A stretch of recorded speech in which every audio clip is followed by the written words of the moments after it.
Bonjour, je suis ravie de vous accueillir dans ce studio d'enregistrement. Donc pour ce premier colloque Viso France pour la Journée internationale des droits de l'enfant. Je suis ravie d'accueillir alors Aline Fauveau. Bonjour. Bonjour. Thibaut Moreau. Bonjour. Et docteur Jean-Marc Benhaim.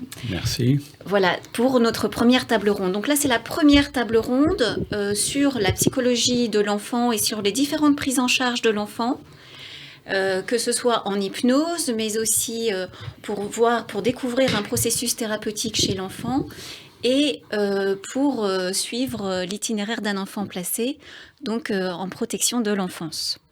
Voilà, alors c'est ce premier colloque, nous voulions parler du silence qui entoure trop souvent donc les souffrances de l'enfant. C'est pour cela que l'on s'est dit que cette journée internationale des droits de l'enfant devait vraiment être marquée par Viso France, puisque c'est le cœur de nos actions bénévoles au sein de Viso France. Que vous dire encore que nous aurons donc une seconde table ronde autour de l'adolescent et du monde contemporain avec plusieurs intervenants. Donc nous aurons Catherine Rioux, Simon Réniche, mais aussi Caroline Eliachev et Céline Masson. Voilà, donc nous allons commencer. Je vais donner la parole sans plus attendre à Thibaut Moreau. Donc Thibaut Moreau, vous êtes psychologue clinicien, psychothérapeute, psychanalyste. Vous avez travaillé en CMPP, en hôpital de jour pour enfants, en institut médico-éducatif. Et vous êtes vice-président de Chibolette, Actualité de Freud, avec Misha Gad-Volkovitch. Oui, bonjour, merci beaucoup de nous accueillir ici aujourd'hui. Et je suis très très content de participer avec vous à ce moment de réflexion ensemble et d'essayer un essai de transmission de nos expériences. Voilà, un petit mot sur Chibolette que je représente. Chibolette, c'est une association qui a été fondée en 2008 et qui propose à un public très varié de réfléchir, de travailler les questions contemporaines et de se former des outils pour s'orienter dans la vie aujourd'hui. Je signale qu'on fait un séminaire mensuel à Paris, rue des Francs-Bourgeois. Et les informations peuvent être trouvées sur notre site chibolette.fr. Donc c'est jeudi prochain. Voilà, le thème de jeudi prochain, c'est questions d'amour et de pouvoir et les passions humaines. Voilà. Très bien. Donc vous allez nous exposer alors sur un sujet, vous l'avez intitulé « Notre enfant ne va pas bien, que faire ?» La réponse d'un psychothérapeute. Voilà. Alors je vais essayer de vous restituer des éléments de cette expérience de la rencontre avec les familles, c'est-à-dire avec les parents qui viennent souvent avec leur enfant, au travers d'un protocole que j'ai mis au point au fur et à mesure des années de mes expériences et qui est en évolution. Et un temps d'échange comme aujourd'hui, pour moi c'est aussi une façon de réfléchir ce protocole et de le faire évoluer pour qu'il corresponde et qu'il permette de répondre aux questions qui se posent aujourd'hui. Et dans mon intitulé, j'ai parlé d'une réponse avec le psychothérapeute. Parce que plus que ma réponse, c'est la réponse qui va se construire aux questions qui se posent, la réponse qui va se construire ensemble aux questions avec lesquelles les parents viennent. Et je dirais que le sens de l'organisation des choses, c'est que souvent les parents conduisent leur enfant en disant on va aller voir le psy pour toi. Et mon but, c'est qu'au sortir, chacun prenne à charge sa part de questions et que ce soit pas tout le poids ne repose pas sur l'enfant, qu'il ait ses questions lui, mais aussi le père, mais aussi la mère, mais aussi la famille dans son ensemble. Donc, je vais un élément important sur l'origine de ce protocole. Il y a une quinzaine d'années, je pratiquais pas du tout de la même façon. Je recevais l'enfant tout seul et quelquefois les parents. Et puis, deux expériences professionnelles ont été décisives pour moi. La plus récente, c'est j'ai travaillé pendant 5 ou 6 ans au CHU de Reims en pédopsychiatrie.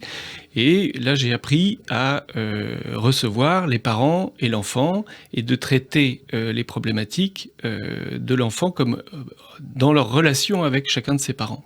et avec l'ensemble familial. Ça m'a conduit donc à intégrer les parents, vous allez voir comment, dans le travail. Et d'autre part, pendant une dizaine d'années, j'ai pratiqué des mesures d'investigation éducative pour le juge des enfants auprès du tribunal de Nanterre. Et dans ce cadre-là, j'ai été amené à recevoir des familles qui ne voulaient pas nécessairement un soin, qui n'étaient pas nécessairement conscientes des difficultés qu'elles rencontraient ou des difficultés qu'avaient leurs propres enfants. Donc ça n'est pas la même origine ou le même mouvement qui conduit à consulter. Ça d'une part, et d'autre part, c'est là-bas que je me suis aperçu en recevant souvent des parents séparés et avec un enjeu autour de l'enfant, combien les visions du monde que chacun des parents avait pouvaient être radicalement différentes, voire antagonistes. Et je me suis dit, mais comment l'enfant fait pour se débrouiller avec cette stéréophonie ? Voilà. Et donc, c'est dans ce mouvement que j'ai voulu aussi intégrer les visions de chacun pour à la fois me faire l'idée de ce que peut vivre l'enfant, des questions qu'il peut se poser, ou des réponses qui lui sont imposées, etc. Mais aussi ce que vit chacun des parents dans les tensions qui peuvent exister. Donc, le protocole que j'ai mis en place consiste tout d'abord, je reçois tout le monde, enfin ceux qui viennent pour le premier rendez-vous. Souvent les gens appellent, prennent un rendez-vous. Bon. Alors, dès la salle d'attente, ça se manifeste un peu, c'est est-ce que je viens avec vous ou d'autres qui demandent, mais peut-être que c'est bien qu'on se voit avant, etc. Bon. Je prends les gens comme ils viennent, c'est-à-dire on se voit ensemble et on discute, on parle, on fait connaissance. Et puis, il y a dans ce premier entretien une recherche de non seulement apercevoir ce qu'il se passe dans la famille, par les propos que vont tenir les personnes, mais aussi par la façon dont ça se passe, dont les enfants bougent, touchent les parents, comment les parents se parlent, etc. Comme si je prenais un peu une empreinte, et je vais travailler avec ce que ça me fait aussi, avec ce que je perçois et ce que ça me fait. Et ce premier entretien vise aussi à voir si le courant passe.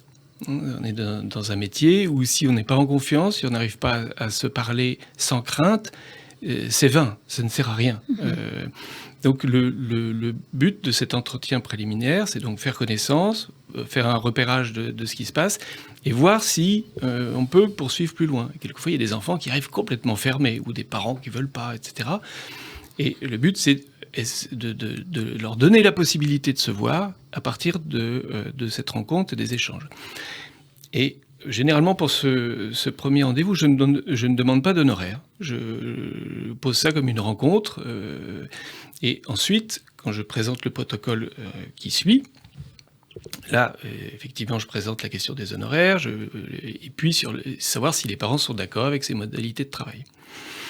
Et soit ils prennent du temps pour réfléchir, soit ils conviennent tout de suite et on peut commencer les choses. C'est un protocole très court, de 4 séances, généralement, qui vise à se passer sur 2 semaines à peu près, pour que le temps entre les séances ne soit pas trop long. Je demande à rencontrer père, mère et enfant, chacun dans une séance individuelle. Et puis, il y a une 4e séance où on se revoit tous ensemble et on construit ensemble un tableau de ce qui se passe, des actualités, des questions, avec l'observation du différentiel entre les questions telles qu'elles étaient lorsqu'on s'est vu pour la première fois et ce qu'elles sont devenues dans les représentations de chacun, mais aussi en pratique. Comment ça a bougé, et quelquefois il y a des choses très spectaculaires, rien qu'en se parlant. Bon. Donc dans le tableau que l'on dresse, il y a la recherche aussi d'une dynamique, c'est-à-dire c'est à la fois les questions et les réponses qui ont été trouvées, mais aussi comment elles se sont déplacées. Donc qu'est-ce que ça indique comme trajectoire en cours, et aussi comme potentiel, c'est-à-dire qu'est-ce que ça a donné de se parler ? Je prends souvent la question, et souvent je commence les entretiens individuels qui suivent le premier entretien préliminaire, avec la question de qu'est-ce que c'est devenu ce qu'on s'est dit ? Comment ça a travaillé ? Est-ce que vous avez senti des choses ? Comment ça s'est passé pendant qu'on se parlait, etc. Et puis, qu'est-ce qui s'est dit dans la voiture après, ou bon, etc. Vous voyez, si on en a rêvé, bon. Et tout de suite, on part. Je dirais que ça donne un peu le diapason du registre de travail, c'est qu'on part de ce qu'on a éprouvé. Plus que des théories qu'on a pu se faire, etc. C'est d'essayer de partir au plus près de ce qu'on a éprouvé. De ce que le psychothérapeute éprouve. Mais de ce que le psychothérapeute éprouve, ça m'arrive de faire part des perceptions que j'avais eues de tension ou de malaise chez moi avec telle ou telle question, mais aussi de ce que le papa, la maman, l'enfant a vécu, a senti. Voilà. Je parlais de diapason. Je dirais que le premier entretien, l'entretien individuel, c'est d'essayer de me mettre au diapason de la personne pour arriver à réfléchir avec elle et à voir avec elle ce qu'elle voit. Oui. Mais aussi à construire ensemble. Alors, bon, qu'est-ce que vous pensez important dans l'histoire pour comprendre ce qui se passe aujourd'hui ? Quelles sont les difficultés que vous rencontrez, vous, comme papa, comme maman, comme enfant ? Bon. Alors, avec les enfants, ça dépend de leur âge, mais le médium avec les enfants, ça va être souvent de jouer. Donc le cabinet se transforme en terrain de jeu, et puis je laisse assez ouvert, et suivant les jeux que les enfants vont choisir, il y a des choses qui vont se dire, et puis le changement de jeu, etc. Est-ce que vous utilisez aussi le support du dessin ? Bien sûr, mais c'est pas systématique. Le dessin, je peux le proposer, il est à disposition. J'ai toujours une table à hauteur des enfants, je m'assois à côté d'eux à leur hauteur, et puis il y en a qui aiment dessiner. Dans le premier entretien préliminaire, souvent il y a des enfants qui vont dessiner. Je ne leur demande pas, et même je leur dis, si vous voulez aller dessiner ou jouer, allez-y. D'accord. Parce que j'ai observé que si on leur demande de rester face à l'intervenant ou face à moi, bien sage, ils vont rien entendre, souvent, pas toujours, je systématise pas, mais souvent ils n'entendent rien. Tandis que quand ils jouent, ils vont être d'une disponibilité, même au registre émotionnel de la parole des parents, qui fait quelquefois ils vont intervenir de façon très pertinente, très précise, sur telle ou telle chose qui a été dite, alors qu'on pensait qu'il n'entendait absolument rien. Il était perdu dans sa construction de capla ou de jeux de poupées, etc. Voilà, donc me mettre au diapason plus que de récolter des informations. Je dirais que souvent j'oublie. Donc quand je repars le rendez-vous d'après où on va se parler, je fais confiance à ce que j'oublie et à ce qui me revient. Ouais. Et peut-être c'est aussi un élément de réponse à ce que vous demandiez, c'est que je pars de ce que je ressens, mais aussi de ce que ça fait en moi. Oui. Et d'essayer en même temps d'analyser, tiens, c'est curieux, pourquoi j'ai oublié ça, j'arrive pas à me rappeler de ceci, etc.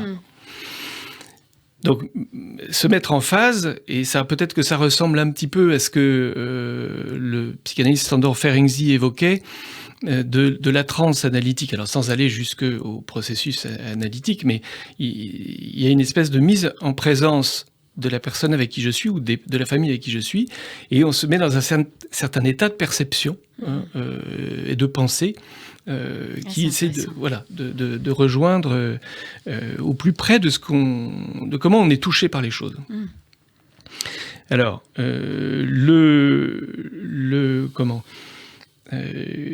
ce protocole articule 2 dimensions, donc l'individuel et le pluriel. Je préfère pluriel à collectif, mais ça a aussi ça, parce que la famille, c'est un petit collectif ou un petit groupe. Donc, quand je suis avec chacun est invité à parler le plus librement possible. Je lui assure la garantie que je ne parlerai pas de ce qu'il a dit. À l'enfant, je ne parlerai pas de l'enfant, ce qu'il me dit, je ne parlerai pas à ses parents, sauf évidemment si ce qu'il me dit est porteur d'un danger imminent, grave. Dans ce cas, on se voit ensemble. Mais de même, les parents, ils ont cette garantie-là. Donc, l'idée, c'est de créer un espace un peu comme ici, un espace protégé où on peut parler librement, en confiance. Voilà. Et ce temps-là a aussi une vertu, en tout cas une attente pour moi, soit de rejoindre une dynamique de pensée chez les parents, soit de l'initier. Quelquefois, il y a des zones de soi qui sont comme frigorifiées, bloquées, inertes, parce qu'il y a eu des dommages à telle époque de la vie, etc. Et quand on s'approche de là, on ne pense plus, on réagit. où on sent plus, où on sent autre chose que ce qui se passe, etc. Donc l'idée, c'est de remettre en route quelque chose du penser-sentir chez chacun dans les zones difficiles. Et souvent, il y a des difficultés qui se passent avec les enfants quand on s'approche chez les parents de ces zones-là. Le fait de dire non, le fait de se fâcher, le fait d'avoir peur, etc. etc. Est-ce que vous auriez un petit exemple ?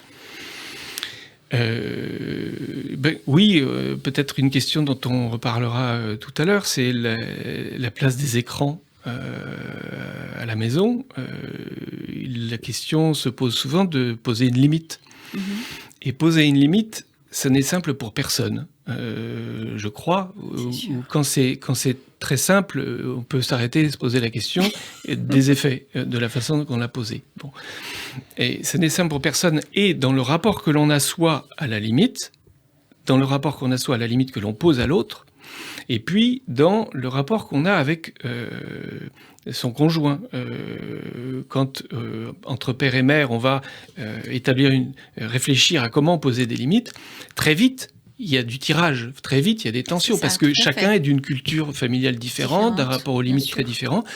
Le père et la mère n'ont pas du tout le même rapport avec leur enfant, et heureusement. Mais voilà, il y a des espèces d'accordages à effectuer ou de constats de désaccord pour établir une convention.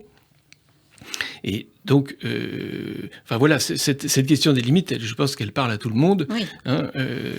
Surtout en ce moment, parce qu'avec la psychologie positive, en tout cas l'éducation positive, voilà, on a tendance, les parents maintenant, les jeunes parents ont tendance à oublier un peu les limites au nom de cette écoute de l'enfant, mais qui peut lui être aussi préjudiciable. Oui, c'est ça. Et quand vous parlez d'oublier un peu les limites, je dirais que on peut s'apercevoir au décours des échanges comme ça que quelquefois c'est la peur du moment de la limite qui va faire qu'on va s'inventer une théorie qui va justifier qu'on n'y recourt pas. Oui. Oui, et on peut trouver plein de théories comme ça où on va comment habiller notre détour personnel par rapport à une question cruciale et trop sensible. Voilà, donc le travail, je ne sais pas où j'en suis du côté du temps. Alors, il vous reste 1 ou 2 minutes pour conclure. Et puis, de toute façon, après, nous aurons un temps de questions-réponses. Une fois que vous serez tous passés, tous les 3, vous auriez tous... Alors, je vous dis un mot de la séance qui se fait ensemble en récapitulatif. Chacun est invité à apporter ce qu'il croit utile et juste d'apporter des fruits des échanges qui ont eu lieu, que ce soit les échanges avec le psychothérapeute, avec moi, ou les échanges dans la famille, entre les parents, avec l'enfant, les fruits des observations. Quelquefois, tiens, oui, on en a parlé l'autre jour et j'ai remarqué, et en fait, mon enfant, il joue de telle façon et pas de telle autre, et puis ça a changé, ou à l'école, quand le problème se jouait à l'école, c'est différent, il entre différemment, il pleure plus, etc.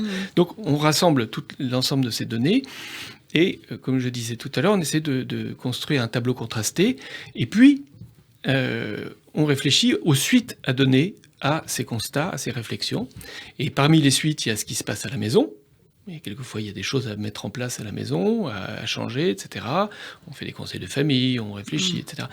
Ce qui se passe à l'école, soit poursuivre ce qui existe, soit changer, rencontrer l'enseignant, etc. Ce qui se passe du côté des soins, et notamment, éventuellement, d'entreprendre des soins avec moi. Et à ce moment-là, on fait quelque chose sur mesure, qu'on conçoit ensemble, en fonction des envies et des possibilités de chacun, y compris moi, c'est-à-dire ce qui me semble opportun, ce que je sais faire, et ce qu'on peut concevoir ensemble. Oui, donc vous vous adaptez à la situation qui se présente. Voilà. D'accord, très bien. Bien, merci beaucoup. De toute façon, comme je vous le disais, nous aurons un petit temps d'échange après les 3 interventions. Donc, je vous présente le docteur Jean-Marc Benheim. Docteur, vous avez créé le premier diplôme universitaire d'hypnose médicale à la Salpêtrière. Vous avez été praticien attaché dans des centres de traitement de la douleur à Paris. Vous êtes président de l'Association française pour l'étude de l'hypnose médicale. Vous êtes auteur de plusieurs ouvrages, dont Hypnose-toi toi-même, voilà, de chez Flammarion. Et puis, Ce petit ouvrage, L'hypnose ou les portes de la guérison, qui vient d'être réédité donc chez Odile Jacob. Voilà. Donc, Dr Benheim, vous allez nous parler des addictions, entre autres, de prévenir et soigner les addictions des enfants, donc par l'hypnose, puisque c'est votre spécialité. Donc, merci pour l'invitation. J'ai déjà beaucoup apprécié la présentation précédente, qui était vraiment, très, très fine et qui, pour moi, ressemble beaucoup à l'hypnose. Oui.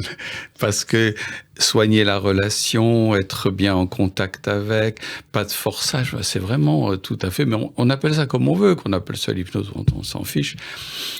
Sur les addictions, effectivement, on a de plus en plus de parents qui nous demandent « mais comment je peux intervenir ?»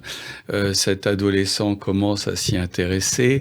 Donc, je pourrais dire qu'il y a deux orientations. Il y a l'orientation qui est comment informer les patients, pas les informer de ce qui se passe, mais du chemin à suivre pour la guérison, enfin le soulagement, pour que l'enfant puisse retrouver son chemin.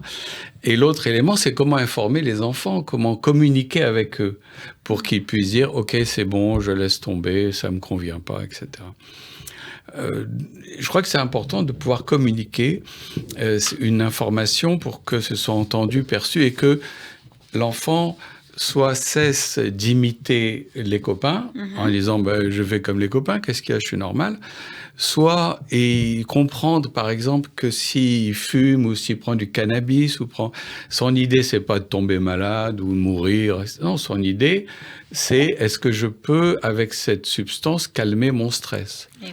Pourquoi ? Parce qu'il y a des conflits à la maison, parce que mon père est alcoolique, parce que il y a sans arrêt des conflits à l'école. Donc il cherche, mais il n'y a pas quelque chose qui pourrait apaiser ma souffrance et dire si, tu vas faire une pause en fumant. Ah ouais, d'accord, c'est pas mal. Ou bien tu vas prendre telle substance et tu vas te sentir détendu. Et c'est ça qu'il attend. Un apaisement à ses inquiétudes, à ses peurs, à sa souffrance, au conflit, enfin ce qu'il ressent. Donc il faut rejoindre l'enfant, ça a vraiment été bien dit. Rejoindre l'enfant, s'il a envie d'une drogue ou s'il en prend déjà, c'est qu'il a vraiment quelque chose à apaiser. Donc je dois entrer en relation avec lui et voir ce qui se passe. Donc il y a deux étapes. On peut recevoir juste les parents pour voir, vous pouvez me donner un petit conseil ? Oui, pourquoi pas. Et puis après, de temps en temps, on reçoit les enfants, souvent les ados, bien sûr, qui viennent un peu poussés par les parents. Mais est-ce que vous êtes vraiment d'accord pour consulter ? Voilà, c'est le chemin. En plus, c'est tout à fait ce que vous avez dit, c'est-à-dire verbalement, ça va pas. Les mots, le langage, c'est pas leur truc. Par contre, le jeu, évidemment, le dessin, tout ce qui est métaphorique, ça, ils y vont à fond. C'est ludique, c'est sympa. Je suis accompagné par une thérapeute adorable qui croit en moi, qui a confiance. Et hop, ça y est, l'enfant se laisse porter. On pourrait... Alors après, pourquoi l'hypnose ? Qu'est-ce que vient faire l'hypnose là-dedans ? Je vous ai dit, on appelle ça comme on veut. C'est important, c'est pas le mot. D'ailleurs, souvent, on ne prononce pas le mot hypnose. On dit, est-ce que tu es d'accord pour faire un exercice ? Et dit, ah, oui, un exercice ? Oui, un truc sympa, ludique. Ok, j'y vais. Ce serait quoi qui nous intéresse dans ce processus de l'hypnose ? Eh bien, tout d'abord, l'hypnose permet de modifier la relation que l'on a à quelque chose. C'est-à-dire... Par exemple, si je voyais ce produit comme une récompense, évidemment, ça ne va pas le faire, sinon je vais rester attaché à. Si je vois ce geste comme ma pause, non, ça ne va pas le faire non plus. Il faut que je modifie et que je dise non, c'est une pause qui t'empoisonne en fait. Donc il faut entendre l'enfant, écouter, mais vraiment dans les détails. C'est-à-dire, vas-y, alors à quelle heure tu en prends ? Ouais. Et puis, tu attends quoi comme effet ? Et alors, qu'est-ce que ça te provoque ? Et finalement, t'en veux ou t'en veux plus ?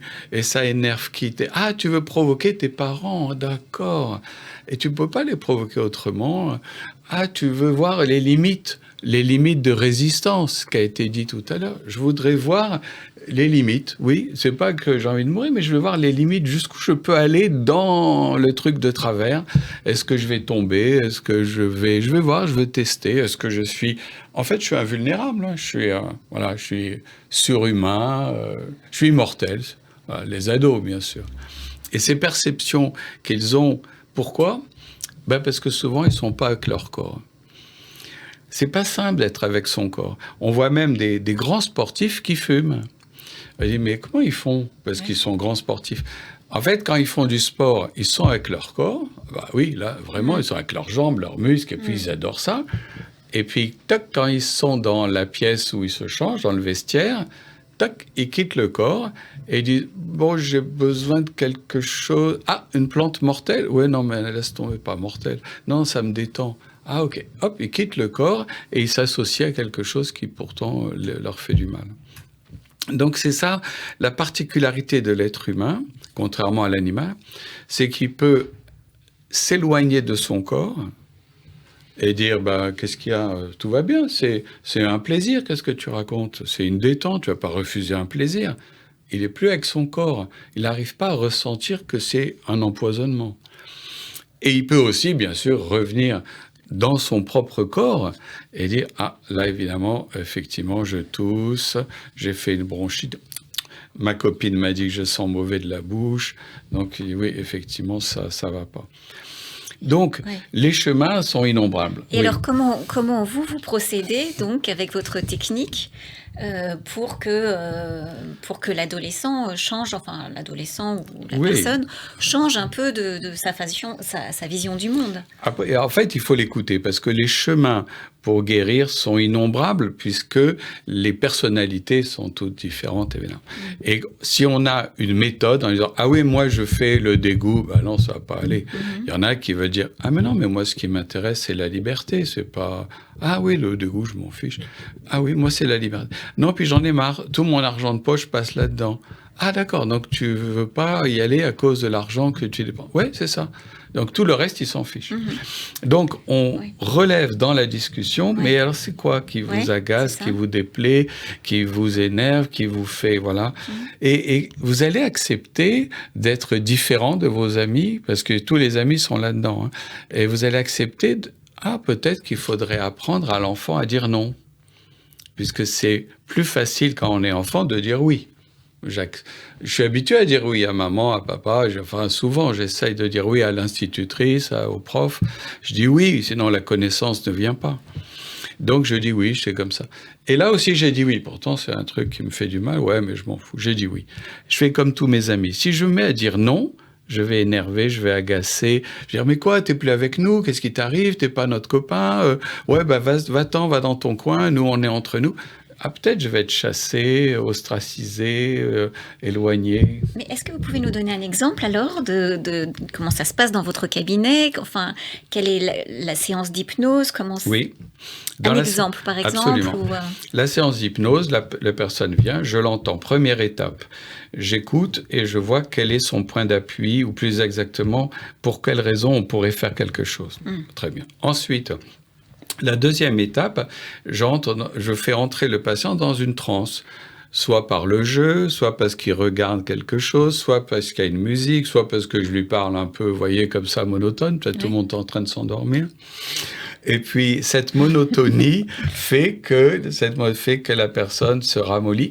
En fait, elle est rigide. J'ai mes croyances, j'ai mes habitudes, laissez-moi tranquille. Et nous, on travaille. La transe, c'est rendre la personne malléable. Il nous faut être malléable pour prendre des connaissances. Si je suis rigide, il n'y a rien qui entre. Donc, la transe, c'est je remets en cause tout, parce que je suis accompagné par quelqu'un qui est bien, hein, que je sens bienveillant. Je modifie la croyance. Donc, la personne est un peu bizarre, dans la confusion. Elle est là, un peu bizarre, voilà, un peu immobile, un peu figée. Elle se laisse faire, il n'y a plus de langage. Et là, on propose... Il dit, c'est quoi? Ah, regardez, imaginez la plante, le tabac, le cannabis, ça y est, imaginez. Est-ce que vous pouvez le regarder différemment? Ouais, comment? Je sais pas, voyez. Du dégoût? Ouais, non, ouais. De la nausée? Non plus, non. De l'indifférence? Ouais. ou bien une porte ouverte pour dire non à quelque chose qui vous fait du mal. Il y a d'autres choses qui vous font du mal et vous n'osez pas dire non. Oui, effectivement, il y a quelqu'un qui est pas sympa avec moi en classe et il faut que je dise non pour l'éloigner. Ah, super. Eh bien, vous n'avez qu'à voir ces plantes, comme cette soi-disant amie qui finalement est pas sympa. Ah oui, ça y est, je le vois. Donc, la prochaine fois que vous le voyez, vous dites non. Oui, d'accord. Ça y est, ça me convient, ça me plaît. Donc, on cherche un chemin qui plaît, où la personne peut se détacher et être écœurée de quelque chose, voilà, qui lui plaît plus. Est-ce que vous pouvez sentir que cette plante, en fait, elle vous domine? Non, c'est moi qui décide. Non, c'est l'industrie qui vous domine, qui vous manipule. Ah ouais, d'accord. Oui, je croyais que c'était moi qui décide. Non, c'est pas vous, je suis désolé. 73 000 morts, c'est la plante qui domine et l'industrie qui cherche des clients. Ah oui, d'accord, je croyais que c'était ma liberté. Ben non, pas du tout. C'est la soumission. Vous sentez qu'en fait, vous êtes passif, passive. Ah ouais, d'accord. Moi, je pensais que c'était moi qui passais à la... Ben non, pas du tout. En fait, vous êtes obéissant. Dès qu'elle vous appelle, vous accourez. Vous n'arrivez pas à lui dire non. Donc, vous êtes complètement dans la soumission, dans l'emprise. Vous aimez la liberté ou vous voulez toujours dépendre? Ah non, moi je veux la liberté. Vous voyez, les chemins sont innombrables, suivant la personnalité de l'enfant. Et donc, on peut comme ça inventer, multiplier, jusqu'à ce que l'enfant dise oui, alors peut-être je vais être au-dessus des autres. Ah bah oui, puis celui qui dit non, il est au-dessus. Enfin, quand c'est malveillant, bien sûr. Il est au-dessus des autres. Il dit ouais, je suis plus fort que les autres sont nuls, ils sont habitués à se soumettre, ils sont dans la passivité. Moi, j'ai pris de la hauteur. Et pourquoi j'ai pris de la hauteur? Parce que j'étais dans un labyrinthe. Et comment on sort d'un labyrinthe? Ben, on s'élève au-dessus. D'accord, c'est ce que vous induisez dans vos séances d'hypnose. Absolument. Ces images-là, et vous utilisez donc des images pour que le jeune puisse intégrer, mais différemment. C'est donc pas une compréhension logique. Absolument. Ça passe par d'autres... Voilà, c'est ce point important. Il nous faut quitter la logique, le raisonnement, parce qu'on lui a déjà dit. Il faut même quitter la morale, la culpabilité, tout ça, il faut lâcher. Ça marche pas du tout, c'est même l'inverse. Pour que le patient, l'enfant, ressente. Par exemple, qu'il ressente un empoisonnement, qu'il tousse, qu'il ressent qu'il a mal à la gorge. Enfin, et donc, on quitte la logique pour aller vers la sensation. Et c'est ça la définition de l'hypnose, c'est d'avoir une sensation qui nous permet de retrouver la liberté. D'accord. Très bien, merci beaucoup. Je vous prie, merci à vous. Bien, alors nous allons passer à la dernière intervention de cette première table ronde. Donc Aline Fauveau, bonjour. Bonjour. Vous êtes psychologue clinicienne et psychothérapeute. Vous avez exercé en dermatologie à l'hôpital Saint-Louis. Enfin, en tout cas dans l'unité de dermatologie en tant que psychologue clinicienne. Depuis une vingtaine d'années, vous exercez dans le champ de la protection de l'enfance. Vous exercez donc aujourd'hui dans un foyer éducatif de l'association Jean Côté. Comment ça se prononce? Côté. Côté, d'accord. Donc Aline, vous allez donc nous raconter l'itinéraire d'un enfant placé dans ce foyer à Neauphle-le-Château, dans les Yvelines. Voilà. Alors tout d'abord, je vous remercie beaucoup, Nathalie Elmali, de m'avoir invitée. Et un petit mot quand même qui me semble indispensable, c'est que je vous félicite d'avoir tenu bon face à l'adversité. Je suis moi-même très heureuse d'être ici aujourd'hui parmi vous, même s'il n'y a pas de public. Parce que je pense qu'une société qui n'accepte pas le débat et qui se fait museler n'est pas une société où il fait bon vivre. Merci beaucoup, Aline. Merci.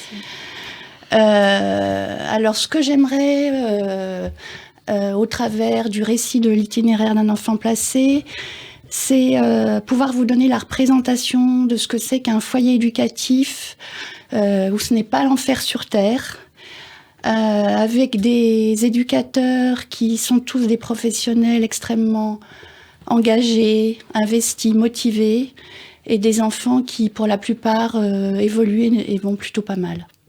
Plutôt bien, même. Voilà. Très bien. Je chausse mes lunettes. Alors, par une belle journée ensoleillée, une petite fille, accompagnée de sa référente de l'aide sociale à l'enfance, arrive au foyer de Naufle-le-Château et ne veut pas sortir de la voiture. Nous sommes à la fin de l'été 2015 et si Zoé ne veut pas sortir de la voiture, c'est parce qu'elle en est à son 11e placement. Le terme adéquat d'ailleurs serait plutôt déplacement en ce qui la concerne, avec tout le cortège d'émotions et de sentiments qui vont avec. À quoi bon sortir de la voiture ? À quoi bon recommencer encore ? Essayer de me faire de nouveaux copains ? Ça fait si mal à chaque fois que ça s'arrête. À quoi bon y croire ? Surtout ne pas y croire. À partir du moment où l'on commence à me connaître, on ne veut plus de moi. Ne faire confiance à personne. Devenir dur, en colère, révolté. Comme ça leur donnera de bonnes raisons pour ne pas m'aimer. Ne plus y croire, jamais. Ça fait trop mal. De ses 3 ans à ses 8 ans, soit en l'espace de 5 ans, Zoé a été changée 10 fois de lieu d'accueil. Elle vit chez sa mère de sa naissance à ses 3 ans, moment de la décision de placement. Puis elle est orientée dans un foyer d'urgence pendant 6 mois. Une famille d'accueil ensuite pendant 3 ans. Une autre famille d'accueil pendant 6 mois. À nouveau un foyer d'urgence pendant 9 mois. Un lieu de vie pendant 2 mois. Un service d'accueil temporaire pendant 1 semaine. Un autre foyer pendant 6 mois à l'essai. Puis, n'ayant pas réussi l'essai, encore un autre lieu de vie pendant 1 mois. Puis encore une maison de l'enfance pendant 6 mois. Et enfin, elle arrive chez nous à l'âge de 8 ans. Chez nous. Zoé est la 3e d'une fratrie de 4 enfants, tous issus de pères différents. Pour ce qui est du père de Zoé, elle ne le connaît pas. Nous savons par sa mère, Madame G, que c'était un homme de passage qui n'a jamais eu connaissance de son existence. Lorsqu'elle est née, sa mère est déjà connue des services sociaux, puisque ses 2 aînés sont placés. Zoé est la seule de ses enfants à avoir vécu aussi longtemps avec elle. C'est la crèche qui fait le signalement débouchant sur la décision de placement et qui est motivée par le constat d'importants défauts de soins et d'hygiène, les réponses inadaptées que Madame G donne à son enfant, ainsi que le comportement très sexualisé de cette petite fille de 3 ans. L'investigation apporte d'autres éléments d'inquiétude, comme le chassé-croisé incessant d'hommes au domicile de Madame G et son incapacité à protéger sa fille. Le placement se fait alors dans l'urgence. Donc Zoé refuse de sortir de la voiture. Lorsque Pauline vient à sa rencontre, Zoé ne bouge pas, ne la regarde pas. D'emblée, cette professionnelle expérimentée sent qu'il faut faire intervenir du tiers et demande à 2 adolescents d'aller lui proposer une visite de son nouveau lieu de vie, ce qu'elle finit par accepter.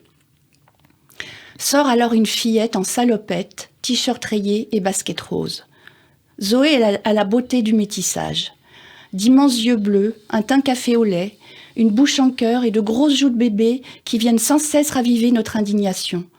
Comment peut-on faire vivre cela à une si petite fille ? Sa corpulence est conforme à son âge, mais ce qui frappe le plus, ce n'est pas tant sa grande beauté que ce mélange antagoniste de colère et de résignation qui émane d'elle. Elle découvre alors le parc du foyer, flanqué de ces 2 grandes bâtisses, l'une d'origine et l'autre plus moderne. Il fait beau donc, et les enfants n'ont pas encore repris le chemin de l'école. Ils vaquent à leurs occupations, les plus jeunes ont investi le bac à sable et les balançoires, d'autres font de la trottinette. Un groupe d'ados joue au foot sur le terrain de basket, alors que d'autres sont disséminés ça et là. Les 2 ados l'amènent sur son groupe de vie, dont ils font eux-mêmes partie, et qui se situe au 10e étage de la maison moderne. Elle y retrouve Pauline, qui lui montre sa chambre et lui présente la jeune fille de 4 ans son aînée, Binta, avec laquelle elle va la partager. Son bureau rouge, sa housse de couette colorée et la luminosité de la pièce dégagent quelque chose de joyeux. Un cadeau de bienvenue l'attend sur son lit. C'est une peluche qu'elle salue par un « Salut Trouduc » et encore maintenant, Trouduc, quelque peu défraîchi, trône toujours sur son lit. Son groupe de vie, comme les 3 autres, est mixte et accueille 10 enfants de 3 à 21 ans. Leur directeur, présent lui aussi à son arrivée, lui dira ces quelques mots. « Ici, Zoé, tu peux rester longtemps, très longtemps, aussi longtemps que tu en auras besoin. Mots salvateurs qui, selon moi, ont contribué à rassurer Zoé et à l'autoriser à poser ses valises, comme on dit dans notre jargon. Au cours de la première semaine de son arrivée, elle fait la connaissance des 4 éducateurs qui se relaient pour s'occuper d'elle, ainsi que des 9 autres enfants. Pauline, donc, sévère mais juste. Avec elle, le cadre, c'est le cadre, mais on sait toujours à quoi s'en tenir. Sonia, douce, câline, qui n'hésite pas à nicher les enfants contre son flanc pour leur lire l'histoire du soir. Maëlle, la guérisseuse. En plus d'être éducatrice spécialisée, elle a une formation de naturopathe qui est connue des enfants, ce qui fait que l'effet placebo d'un verre d'eau sucrée fait office de potion magique lorsque c'est elle qui le donne. Fabrice, enfin, le gros nounours, tendre, placide et enveloppant, qu'il n'est pas rare de voir avec un enfant pendu à son cou. Ces 4-là communiquent bien entre eux, pas possible de louvoyer. D'ailleurs, tous les adultes communiquent ici, même la psy est au courant de tout. Enfin, qu'elle croit. Depuis que Zoé est placée, seule Maëlle est partie pour s'installer en Bretagne. La permanence est l'un de nos outils de travail. Après quelques jours d'observation, où Zoé est très en retrait et quasi mutique, nous découvrons une fillette attachante, dynamique, déterminée et particulièrement imprévisible dans ses réactions. Elle a l'autonomie et la maturité défensive des enfants qui ont grandi sans pouvoir s'appuyer sur la fiabilité d'un adulte. Il va falloir du temps pour qu'elle reprenne sa place de petite fille. Zoé souffre également d'un trouble de l'attachement majoré par ses ruptures successives. Comme tous ceux qui ont vécu des situations de maltraitance, lorsqu'elle va mal, elle ne sollicite dans ses interactions avec les autres que ce qu'elle connaît déjà. Le rejet, l'agressivité, la violence, l'abandon. À son arrivée, elle est sous tertian pour ses troubles du comportement. Alors je précise que c'est un neuroleptique, mais n'en aura plus besoin au bout d'une dizaine de mois. Durant ces 2 premières années de placement, Zoé n'a de cesse de tester le cadre et la fiabilité et la résistance de ses éducateurs. Lorsqu'elle est frustrée, elle peut être menaçante. « Tu ne sais pas ce que je suis capable de faire », voire violente et se comporter comme un petit animal sauvage qu'il n'est pas possible d'approcher au risque de se faire mordre. Elle a du mal à trouver la bonne distance avec l'adulte, parfois dans le collage et d'autres dans le rejet. Elle fugue également très souvent, mais jamais très loin. D'ailleurs, le périmètre de ses fugues diminue progressivement. La place du village, le pâté de maison, puis le tour du parc à l'intérieur du foyer, et pour finir, elle se contente de se poster derrière la porte d'entrée.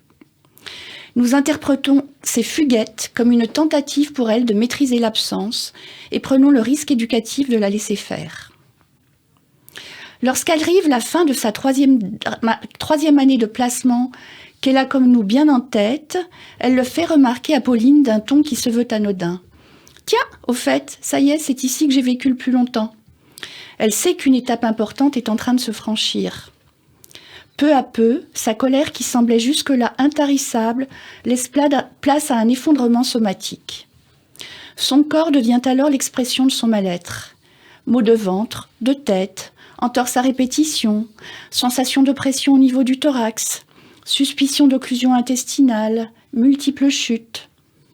À ce sujet, Pauline note « Zoé chute toujours plusieurs fois par jour. Elle tombe de son lit, de sa chaise, dans l'escalier, trébuche souvent, se cogne partout, se tord les chevilles. Il nous semble nécessaire d'accuser réception de chacun de ces petits et grands bobos, et c'est ainsi que pendant de nombreux mois, il est rare de voir Zoé sans un plâtre, une attelle, des béquilles, un bandage, des pansements. Face à ce tableau clinique, les séances de psychomotricité ne donnent pas grand-chose. Le problème se situe ailleurs. Zoé se laisse tomber comme on l'a laissé tomber. Elle débute donc une thérapie en 2019, toujours en cours depuis. Mais plus que tout, c'est l'accompagnement sans faille de ses éducateurs répondant à son besoin de maternage qui permet à Zoé, rassurée qu'on s'occupe d'elle, de moins en moins recourir au langage du corps. En ce qui concerne la relation qu'elle entretient avec sa mère, elle est sporadique et toujours sur le fil, mais néanmoins régulière, même si cette régularité varie en fonction de l'état de Madame G. Zoé est la seule de ses enfants qu'elle n'a pas délaissée. De notre point de vue, c'est parce qu'elle est la seule à avoir vécu aussi longtemps avec elle, Mais c'est surtout parce qu'en l'accueillant au foyer pour rencontrer sa fille en notre présence, nous avons non seulement nourri ce lien ténu, mais encore étayé cette mère. En effet, Madame G est une femme fragile, ayant vécu elle-même des choses difficiles dans son enfance, et lorsqu'elle vient rencontrer Zoé, elle vient également restaurer la petite fille en elle. Zoé prend conscience à son rythme de la précarité de leur lien, mais elle est désormais suffisamment armée pour pouvoir se confronter à cette réalité sans s'effondrer. À l'heure actuelle, Zoé va bien, suffisamment bien pour pouvoir se poser la question de ses origines. Elle a eu son brevet des collèges, ce qui l'a rendue et nous a rendus très fiers d'elle. Elle est maintenant en 3e prépa pro boulangerie-pâtisserie et part en cours tous les matins avec enthousiasme. Chaque week-end, elle teste les recettes apprises durant la semaine pour le plus grand bonheur des petits et des grands. Elle a une meilleure amie depuis l'école primaire, chez laquelle elle est régulièrement invitée et qu'elle invite également à dormir au foyer certains week-ends. Cela nous rassure toujours quand les enfants créent des liens sur l'extérieur, parce qu'un placement qui fonctionne, c'est un placement qui permet à l'enfant de vivre sa vie d'enfant, c'est-à-dire d'avoir des préoccupations d'enfant, les copains, l'école, les récrés, les activités du mercredi, le sport, les invitations aux anniversaires. Aujourd'hui, Zoé a 15 ans. Elle est placée au foyer de Naufle-le-Château depuis plus de 7 ans. C'est devenu sa maison. Lorsqu'elle en parle, elle dit « chez moi ». C'est son point d'ancrage, son seul lieu solide et très investi. Les liens forts et structurants qu'elle y a construits, tant avec les adultes qu'avec les autres jeunes, lui permettent de s'y sentir bien et de s'épanouir. Elle sait qu'elle y vivra jusqu'à sa majorité et que nous nous battrons pour qu'elle puisse rester jusqu'à ses 21 ans. Une fois partie, Zoé sera conviée au barbecue d'avant les grandes vacances, ainsi qu'à la fête de Noël, et pourra rester en contact avec ses éducateurs si elle le souhaite. Mais que ce soit à 18 ou à 21 ans, à l'instar de tous ces enfants cabossés, c'est seule qu'elle devra affronter la vie et ses vicissitudes. Merci. Merci Aline pour ce superbe texte, vraiment magnifique. Nous la voyons, nous imaginons ce lieu, c'est très imagé. Merci infiniment. Merci. Est-ce que vous vouliez dire un mot, tous les deux ?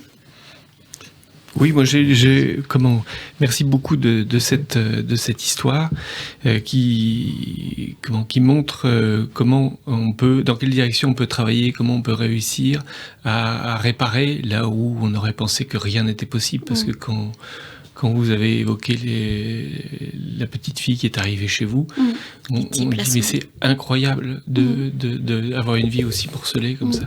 Moi je reviens juste sur un point, il y aurait beaucoup de choses à commenter de ce que vous avez raconté de façon très touchante et précise. C'est le moment que vous évoquez d'aider la maman dans son rapport avec sa fille.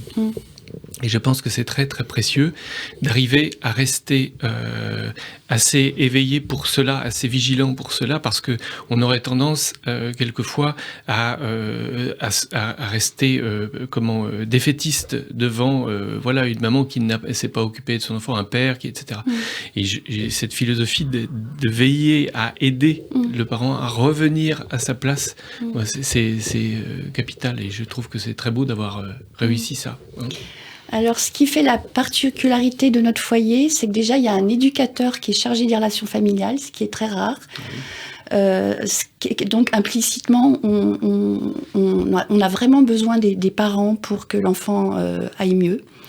On a besoin d'avoir un dialogue commun autour de cet enfant et une vision qui converge. Déjà, cela évite... autant que faire se peut, les conflits de loyauté. Oui. Parce que quand il y a trop de conflits de loyauté, un enfant ne peut pas se poser au foyer, justement. Il est écartelé. Et c'est indispensable pour nous de travailler avec les parents, qu'ils adhèrent au placement de leur enfant, qu'ils puissent en dire quelque chose de positif. Et voilà. Bien sûr. Alors, oui, non, vraiment très... D'accord, oui. Oui, allez-y, pardon. Oui, par exemple, il y a un moment où elle va pas bien, elle tombe, elle s'abîme le corps, elle se fait des entorses. Et moi, je suis intéressé par savoir, mais bon, c'est pas simple, qu'est-ce qui a fait qu'elle est moins tombée, qu'elle s'est moins blessée? Est-ce que c'est par un entretien qu'elle a eu? Est-ce que les psychomotes, est-ce qu'ils l'ont sortie d'une position de victime chronique? Alors, je pense que tout d'abord, ce qui est le thérapeutique, c'est le placement lui-même, le cadre du placement. Tout le cadre bienveillant. Voilà, exactement. Ce sont des enfants qui souvent n'ont pas eu d'horaire, n'ont eu aucune limite. D'accord. Et donc, on voit que, alors ça dépend, ça prend plus ou moins de temps, mais que déjà, un enfant qui a des horaires, un cadre, des rituels, va déjà beaucoup mieux. Elle s'est moins sentie victime, elle n'a plus besoin d'attirer l'attention. D'accord. Elle se rend compte de la fiabilité des adultes qui l'entourent. Ok. C'est fini, c'est ça? Merci. Je vous en prie. Bien, alors nous avons une question. Excusez-moi, j'ai pas entendu la question.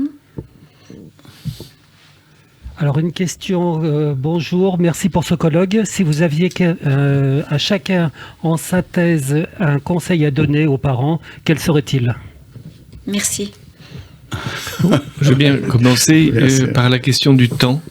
Je pense que ce qui est précieux, c'est d'arriver à prendre du temps, que ce soit prendre du temps pour jouer avec son enfant, pour prendre du temps pour se mettre à son diapason, à raisonner avec lui, à entendre les mots qu'il prononce et essayer de les traduire, parce que souvent on écoute ce que dit l'enfant avec nos propres mots, du coup on n'entend rien du tout. Ce temps-là, c'est aussi le temps pour les parents de s'arrêter pour réfléchir. Qu'est-ce qui nous arrive avec notre enfant? Qu'est-ce qui se passe? Voilà, de prendre du temps, c'est-à-dire de la présence à. Le temps, c'est de la présence à. Voilà. Oui, Merci. tout à fait solidaire avec cette vision. Et je rajouterais, mais ça revient un peu au même, c'est-à-dire de supprimer le jugement qui pourrait agacer l'enfant, de supprimer la morale qui pourrait bien l'énerver, de supprimer les reproches. Et voilà, puisque l'enfant, il fait pas ça exprès pour embêter ou pour souffrir, mais parce qu'il a lui-même une souffrance et qu'il cherche comment se soulager, comment apaiser, comment... En plus, dans la famille, il y a parfois des troubles qui limitent. C'est-à-dire déjà des parents qui fument ou qui prennent du cannabis. Donc finalement, je fais comme vous. Donc c'est bien de communiquer et de voir un peu, mais comment on pourrait peut-être nous aussi changer pour que l'enfant change, bien sûr. Alors c'est facile à dire, mais je pense que d'être cohérent effectivement avec ses enfants. Alors et puis quand remettre toujours du cadre. Alors je suis un peu déformée moi, puisque c'est vrai que le cadre c'est très important dans un foyer. Remettre du cadre, mettre des rituels, et quand l'enfant n'écoute pas, ou quelquefois quand il n'arrive pas à passer de quelque chose à autre chose, c'est parce que c'est dur pour lui d'abandonner quelque chose. Donc lui dire 5 minutes avant, écoute, mon chéri, voilà, prépare-toi, bientôt on va faire autre chose. Enfin des petites choses comme ça. Vous leur dites mon chéri? Quand ce sont mes enfants. Enfin, quand c'est moi, oui. Enfin, pas. Non, autrement, non. Non, mais là, là, c'était pas une question pour le foyer, voilà. Voilà. Et d'être bienveillant, effectivement. De toujours faire ça, qu'ils sentent qu'il y a de l'amour derrière. Oui. Et par rapport à ces jeunes, alors, du foyer, alors, vous posez un cadre aussi. Comment ça se passe au niveau du cadre? Comment ça se passe au niveau du cadre, c'est-à-dire par rapport à cette question des limites, justement, parce que vous nous avez parlé de Zoé, et j'ai trouvé ça magnifique dans ses fugues ou ses fuguettes, comment vous lui permettez en fait de fuguer, mais parce qu'en fait le cadre est là. Bien sûr, le cadre est là, et c'est vraiment une réflexion pluridisciplinaire, c'est-à-dire que c'est pas l'éducatrice toute seule qui a décidé qu'elle allait laisser l'enfant fuguer, voilà, on y a tous réfléchi ensemble. Donc le cadre, c'est aussi l'étayage de toute l'équipe, hein, et ça se sent bien. Hein. Oui. Mais c'est magnifique, j'ai trouvé que c'était magnifique cette réflexion justement sur le cadre et les risques que l'on peut prendre, voilà, tout en bornant et avoir un discours autour de cela. C'est passionnant. On a encore le temps Thibaut, de dire. bien sûr. Alors, par rapport à cette façon de parler du cadre, j'enchaîne sur la façon dont ça se pose pour les parents, de quelles limites on va poser, quel cadre, et de réfléchir d'une part à créer des limites lisibles, que ce soit pour les parents et pour l'enfant, des limites qu'on puisse tenir, mais tenir, ça ne veut pas dire non plus des limites qui ne soient jamais franchissables. l'histoire de la porte montre comment la porte, c'est une limite au-delà de laquelle on peut aller, mais il faut réfléchir à qu'est-ce qui se passe si elle est franchie, cette limite. Quelle est la signification de ce franchissement? Et d'autre part, qu'est-ce qui se passe quand elle est franchie? C'est-à-dire, est-ce qu'on reste? Est-ce qu'on agit? Comment?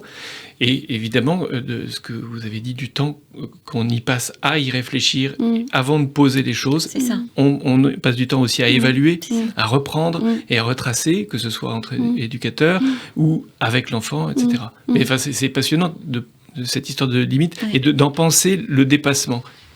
Et heureusement que les enfants dépassent les limites. Bien, eh bien, je vous remercie beaucoup tous les trois. Merci. Donc Aline Fauveau, Thibaut Moreau et Dr Jean-Marc Benheim. Voilà, donc nous allons passer à la seconde table ronde. Mais merci beaucoup. Merci. Merci infiniment d'avoir... d'avoir maintenu, merci à vous d'avoir maintenu malgré les événements. Et voilà, et de nous avoir rejoints dans cette espèce de bunker ici, là, dans ce studio d'enregistrement. Merci à vous. Merci Nathalie. Merci Nathalie.